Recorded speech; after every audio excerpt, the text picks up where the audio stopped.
বাতৰিৰ মাজলৈ শিলচৰত পাকিস্তান জিন্দাবাদ ধ্বনি দিয়াক লৈ আজি বিজেপিয়ে ৰাজ্যৰ বিভিন্ন স্থানত কৰিব প্ৰতিবাদ শিলচৰতো বিজেপিয়ে কংগ্ৰেছ এউডিএফৰ বিৰুদ্ধে উলিয়াব সমদল কিন্তু এতিয়াও নিশ্চিত হোৱা নাই শিলচৰত আজমলক আদৰণি জনোৱা সময়ত পাকিস্তান জিন্দাবাদ কৈছিল নে আজিজ খান জিন্দাবাদ কৈছিল আৰক্ষীয়ে নিশ্চিত হ'ব পৰা নাই আচলতে সমৰ্থকে কি কৈছিল এই সন্দৰ্ভত আৰক্ষী অনুসন্ধান অব্যাহত ৰাখিছে ইতিমধ্যে এয়া হিমন্ত বিশ্বৰ ষড়যন্ত্ৰ বুলি মন্তব্য কৰিছে বদৰুদ্দিন আজমলে ইয়াকলৈ বৰাকতো আজি প্ৰতিবাদী কাৰ্যসূচী বাহিৰ কৰিব ভাৰতীয় জনতা পাৰ্টিয়ে লগতে বৰাকত আজি বন্ধৰ আহ্বান জনোৱা হৈছে প্ৰভাৱ কেনেধৰণৰ পৰিব সে আমি নিশ্চয়কৈ পৰৱৰ্তী সময়ত জনাবলৈ সক্ষম হ'ম কিন্তু বিজেপিয়ে আজি এই ঘটনাক ধিক্কাৰ দি ৰাজ্যৰ ভিন্ন প্ৰান্তত কৰিব প্ৰতিবাদ ডিব্ৰুগড়লৈ গৈছো টমাছ ভগৈ আছে আমাৰ সৈতে টমাছ আপোনাৰ কাষলৈ আহিছো আৰু শিলচৰ যি ঘটনা সংঘটিত হৈছে তাৰ পিছতে আজি ৰাজ্যজুৰি বিজেপিয়ে প্ৰতিবাদী কাৰ্যসূচী ৰূপায়ণ কৰিব ডিব্ৰুগড়ত কেনেধৰণৰ প্ৰতিক্ৰিয়া দেখিবলৈ পোৱা গৈছে ঘটনাৰ পিছতে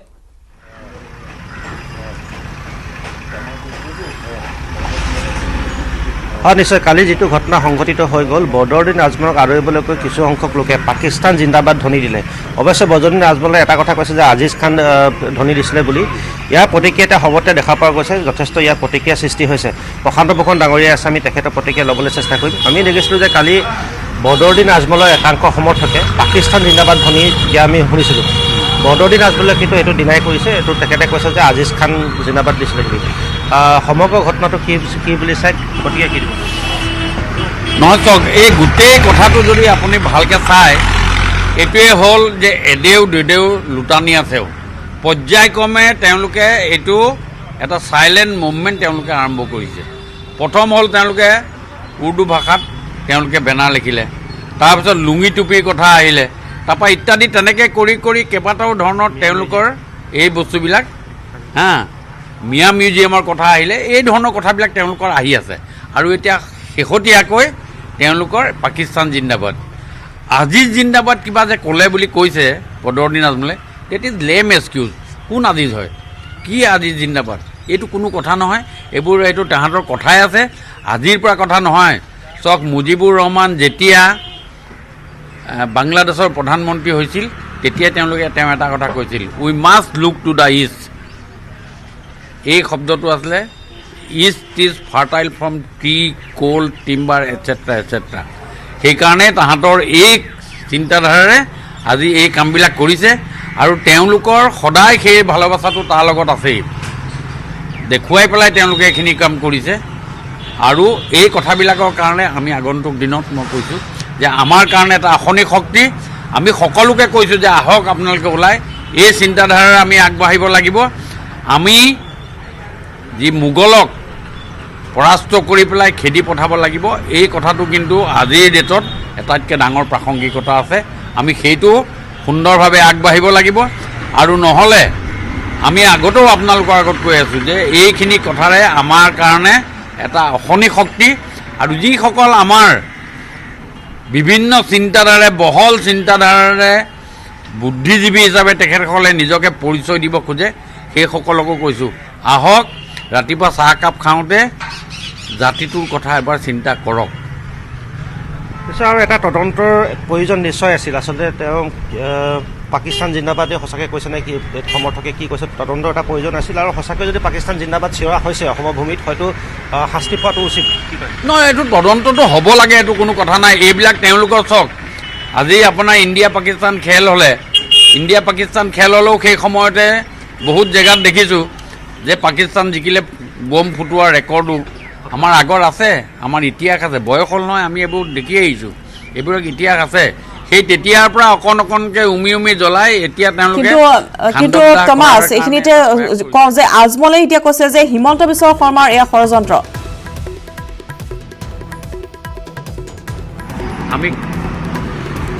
হয় কিন্তু আৰু এটা কথা আজমল ডাঙৰীয়াই কৈছে যে হিমন্ত বিশ্ব শৰ্মাৰ এয়া ষড়যন্ত্ৰ বুলি কোৱা হৈছে হিমন্ত বিশ্ব শৰ্মাই এয়া কৰাইছে বুলি কোৱা হৈছে সেই তাৰ ক্ষেত্ৰত কি আপুনি প্ৰতিক্ৰিয়া দিব আজমলৰ নিচিনা মানুহে হিমন্ত বিশ্ব শৰ্মাৰ ষড়যন্ত্ৰ বুলি ক'ব পৰা হ'ল হিমন্ত বিশ্ব শৰ্মাক টুইটাৰত কোনোবা হুছেনে তেখেতক ধমকি দিব পৰা হ'ল কিমান দূৰ আগবাঢ়ি গ'ল চক ক'ত পালেগৈ আমাৰ মাটিৰ তলৰ ভেটি থৰক বৰক হোৱাৰ নিচিনা এটা ব্যৱস্থা হৈছে তথাপি আমি শুয়ে আছোঁ কিন্তু আমি বেছিকৈ ক'লে আমাক বিচ্ছিন্নতাবাদী বুলি কয় আমাক বহল মনৰ মানুহ নহয় বুলি ক'ব খোজে আমাক বিভিন্ন ধৰণে বেলেগ বেলেগ এংগুলত আমাক চোৱাৰ ব্যৱস্থা কৰিছে আমি সেইটো কথা কোৱা নাই আমি আকৌ কৈছোঁ অ' ৰঙামোৱা চোতাল পালে সিমান জামুগুৰি চাপৰিত গিজনি মাৰিছে চিঞৰত ফালিছে কাণ হয় নিশ্চয় আছিলে বিধায়ক প্ৰশান্ত ফুকন তেখেতে এতিয়া কালি যিটো ঘটনা সংঘটিত হৈছিল পাকিস্তান ধ্বনিৰ যিটো কথা কোৱা হৈছিল শিলচৰত তাৰ এতিয়া প্ৰতিক্ৰিয়া তেখেতে প্ৰকাশ কৰিছে নিশ্চয় কথা ধন্যবাদ জনাইছোঁ আপোনালৈ আৰু এনেদৰে আজি ভাৰতীয় জনতা পাৰ্টীয়ে বিভিন্ন স্থানত প্ৰতিবাদী কাৰ্যসূচী ৰূপায়ণ কৰিব তেওঁলোকে সমগ্ৰ ঘটনাক ধিক্কাৰ দিছে য'ত ইতিমধ্যেই হিমন্ত বিশ্ব শৰ্মাই ষড়যন্ত্ৰ বুলি আখ্যা দিছে বদৰুদ্দিন আজমলে সমগ্ৰ ঘটনাৰ সত্যতা এতিয়াও পোহৰলৈ অহা নাই যিহেতু আৰক্ষী অনুসন্ধান অব্যাহত ৰাখিছে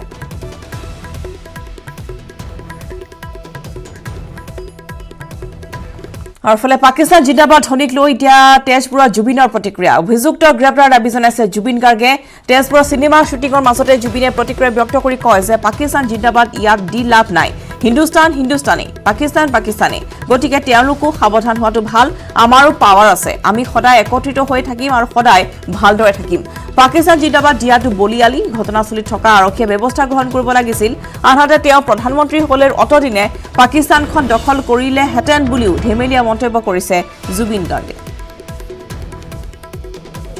সেইটো এতিয়া মই প্ৰাইম মিনিষ্টাৰ হ'লে পাকিস্তানখন ইমান দিন মানে দখলে কৰিলোহেঁতেন এনেই উৎপাত কৰি থাকে নহয় পাকিস্তান এফালে পাকিস্তান এফালে চাইনা অদৰকাৰী কামত সময় নষ্ট কৰে তেওঁলোকে চ' পাকিস্তান জিন্দাবাদ ইয়াত দিটো লাভ নাই নহয় সেইটো হিন্দুস্তান হিন্দুস্তানী আৰু পাকিস্তান পাকিস্তানী গতিকে তেওঁলোকো সাৱধান হোৱাটো ভাল আমাৰো পাৱাৰ আছে আমি সদায় আমি একত্ৰিত হৈ থাকিম আৰু ভালকৈ থাকিম আমি সদায় সেইটো বলিয়ালি আচলতে সেইটো মানে সেইটো এতিয়া আমাৰ আৰক্ষী আছে আমাৰ গোটেই ছিষ্টেম আছে আমাৰ ফ'ৰ্চ আছে চ' তেওঁলোকে সেইটো চোৱাটো উচিত আচলতে আৰু সেইটো হ'ব নাপায় আচলতে গ্ৰেপ্তাৰ কৰিব লাগে ঘূৰিছোঁ বাটৰ মাজলৈ পোহৰ উৎসৱ দীপাৱলীলৈ মাজত মাথো কেইটামান দিন বাকী থকা সময়তেই মাটিৰ চাকি তৈয়াৰ কৰাত ব্যস্ত হৈ পৰিছে গোৱালপাৰাৰ এখন গাঁৱৰ পুৰুষ মহিলা এইখন গাঁৱৰ পৰাই অসমৰ বিভিন্ন ঠাইৰ লগতে চুবুৰীয়া ৰাজ্য মেঘালয়লৈ যায় চাকি এই মাটিৰ চাকিয়ে দীপাৱলীৰ নিশা সকলোৰে ঘৰ পোহৰাই তোলে যদিও এওঁলোকৰ ঘৰসমূহ কিন্তু ঘূৰ অন্ধকাৰ অতি কম মূল্যতে এই চাকিসমূহ বিক্ৰী কৰিব লগা হয় উচিত মূল্যৰ পৰা সদায় বঞ্চিত হৈ আছে মৃৎশিল্পীৰ গাঁওখনৰ প্ৰায় 122টা পৰিয়ালে আনহাতে কোনো এখন চৰকাৰে চিন্তা নকৰিলে মৃৎশিল্পীসকলৰ কথা যাৰ ফলত এতিয়াও যথেষ্ট কষ্টৰে এই পৰম্পৰা চলাই গৈছে গাঁওবাসী আগবাঢ়িছোঁ এখনৰ পৰা দুধনৈৰ পৰা অৰূপনাথৰ এক প্ৰতিবেদন এনেধৰণে প্ৰতিঘৰ লোকৰে চোতালে চোতালে এতিয়া কেৱল চাকি আৰু এই মাটিৰ চাকি বছৰ বছৰ ধৰি তেখেতসকলে তৈয়াৰ কৰি আছে আৰু এনেধৰণে যিহেতু পোহৰৰ উৎসৱ দীপাৱলীলৈ মাজত মাত্ৰ কেইটামান দিন বাকী আছে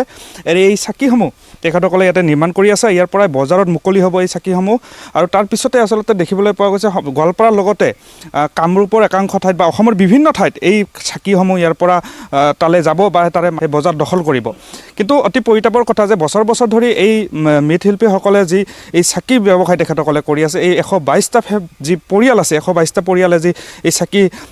নিৰ্মাণৰ কাৰ্য চলাই আছে কিন্তু চৰকাৰী ফালৰ পৰা কোনো ধৰণৰ সাহায্য তেখেতসকলৰ প্ৰতি নাই কোনো ঋণেই হওক বা আৰ্থিক সুবিধাই হওক কোনো ধৰণৰ তেখেতসকলক লাভ কৰা নাই যাৰ ফলত অতি দুখীয়া নিচলা এই গাঁওখনৰ লোকসকলে অতি কম দামতে এই চাকিসমূহ বিক্ৰী কৰিব লগা হৈছে আৰু মধ্যভাগত একাংশ লোকে এই চাকিৰ যি মুনাফা সেয়া আদায় কৰি লৈ গৈছে গতিকে লোক এগৰাকী আছে স্থানীয় ব্যক্তি তেখেতৰ পৰা কিছু কথা জানিব বিচাৰিম বছৰ বছৰ ধৰি আপোনালোকে এই চাকি নিৰ্মাণ কৰি আছে দেৱালী সমাগত এইবাৰ চাহিদা কেনেকুৱা লাভ কৰিছে আপোনালোকে এবাৰ আমাৰ চাহিদা খুব কম কাৰণ অন বছৰ আমাৰ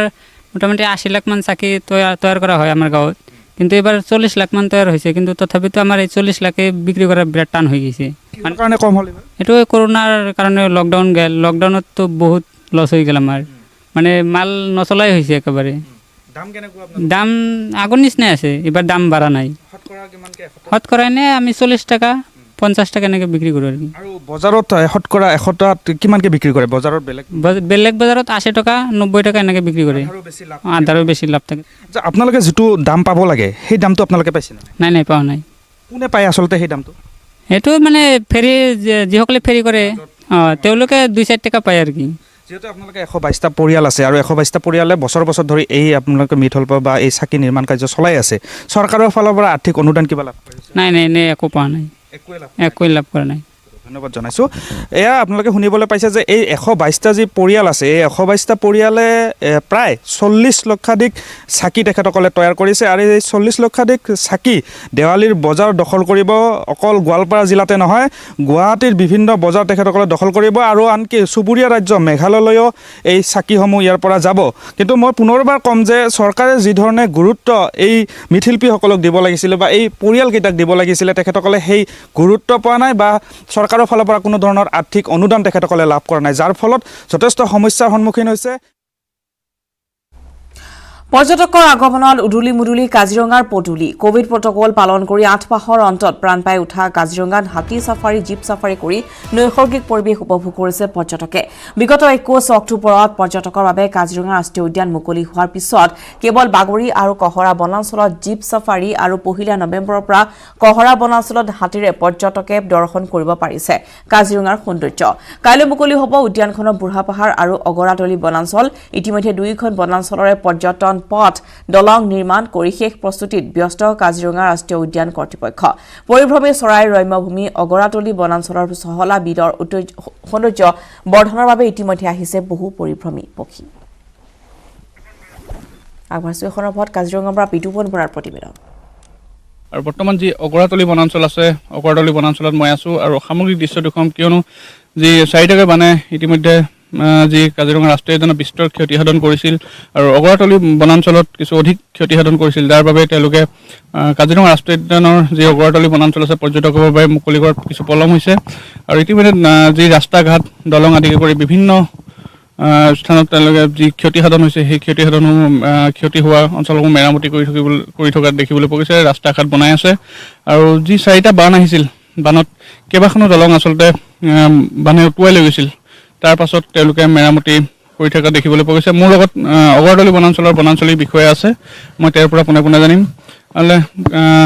কালিলৈ আচলতে কাজিৰঙা ৰাষ্ট্ৰীয় উদ্যানৰ যি অগৰাতলি বনাঞ্চল আছে আপোনালোক পৰ্যটকৰ বাবে মুকলি কৰিব আৰু প্ৰস্তুতি কেনেধৰণৰ চলিছে হয় আমাৰ প্ৰস্তুতি এতিয়া অন্তিম পৰ্যায়ত আছে বুলি ক'ব পাৰি আজিৰ ভিতৰত আমি